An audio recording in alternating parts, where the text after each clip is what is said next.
stalinista időszakot, mert 1945 és 1958 között Magyarországon minden fontos gazdasági, politikai és kulturális pozíció mögött ott volt a moszkvai helytartó. Ezt a szerepet most a Szabad Demokraták Szövetsége tölti be az országunkban. Harmadik pont. Évenkénti országgyűlés Pesten. Negyedik pont. Törvény előtti egyenlőség polgári és vallási tekintetben. Morvai Krisztinát idézve, a jelenlegi kormány a büntető törvénykönyv szinte összes paragrafusát kimerítette, mindennemű következmény nélkül, nem beszélve a Hibban Néró és a szemkilövető 1%-os törbepárt által vezérelt rendfenntartó erők törvénysértéseire. Egy normálisan működő országban már rég rács mögött lenne az egész társaság. 5. pont. Nemzeti őrsereg. Ma hazánkban egy kb. 30 000 fős operett hadsereg van, amely még Timur és csapata ellen sem tudná megvédeni az országot. Tudatosan tették tönkre és bomlasztották fel a magyar hadsereget, megelőzendő egy újabb 1956-ot. Seregünk egy része idegen érdekeket szolgál, Irak, Afganisztán például, másik része pedig útban van hazafelé. Ennek ellenére sorra alakulnak hazánkban olyan civil hagyományőrző szervezetek, mint például a Magyar Gárda. Ez is mutatja, hogy igenis, hazánkban a fiatalok részéről is van igény a fegyelmezettségre, szeretik hazájukat, és egyre többnek nyílik fel a szeme, hogy mi is folyik ebben az országban. A 2006-os szeptemberi és októberi események is rávilágítottak arra, hogy nemzetünk megvédése érdekében nagy szükség lenne egy honvédő hadseregre. Amíg ez nem valósul meg, működni fog az önvédelmi reflex, és az emberek gárdába fognak tömörülni. Nem véletlen, hogy a talpnyaló cselédmédia folyamatosan támadja a gárdát, hiszen az a magyarság összefogását szimbolizálja. Elég nagy szégyen az, hogy a parlamenti pártok nemzeti minimuma az, hogy hivatalosan elhatárolódtak a gárdától. Ennek egyenes következménye lett, hogy amíg a köztársasági elnök fogadta a büntetett előéletű cigányvezetőket, a magyarság érdekeit képviselő Vona Gábort, a Jobbik és a Magyar Gárda elnökét nem. 6. pont. Közös teherviselés.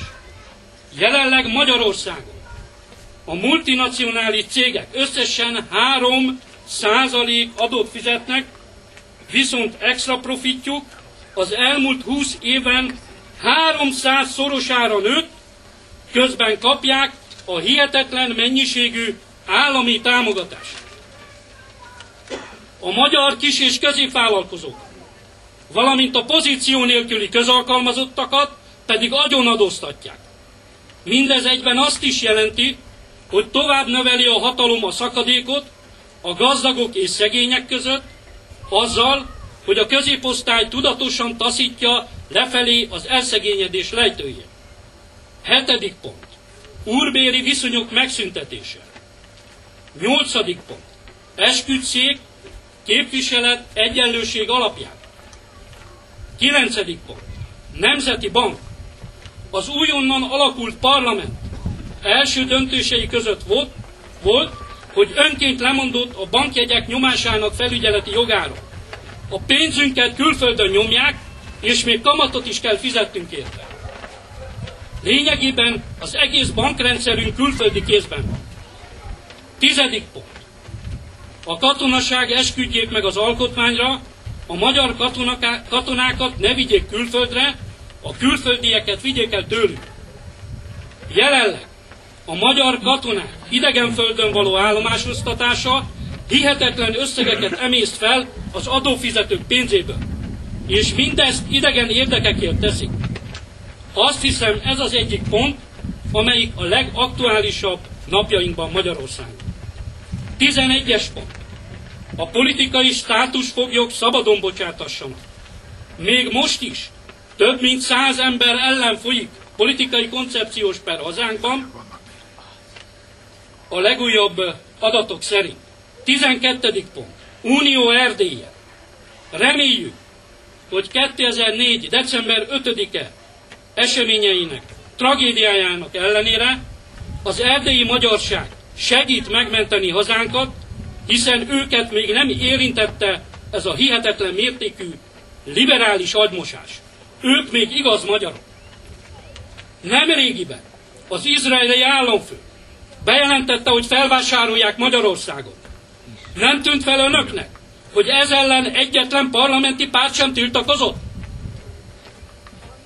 Mindezek felsorolása után egyértelműnek tűnik, ha nem akarjuk azt, hogy a magyarság elpusztuljon, a globalitás keresztény és nemzetellenes viharában, sürgősen össze kell fognunk, és követve a márciusi ifjak példáját, először el kell tüntetni a kollaboráns népnyúzó kormányt. De ez még mindig kevés. Végre kell hajtani a valódi rendszerváltozást, ahogy eredetileg el volt tervezve Bíró Zoltánik által. Magyarán alkotmányozó nemzetgyűlés megvalósítása, majd a Szent Korona tanra alapuló több mint 1000 éves alkotmányunk visszaállítása, melyet az 1944-es német megszállást érített le az útjára.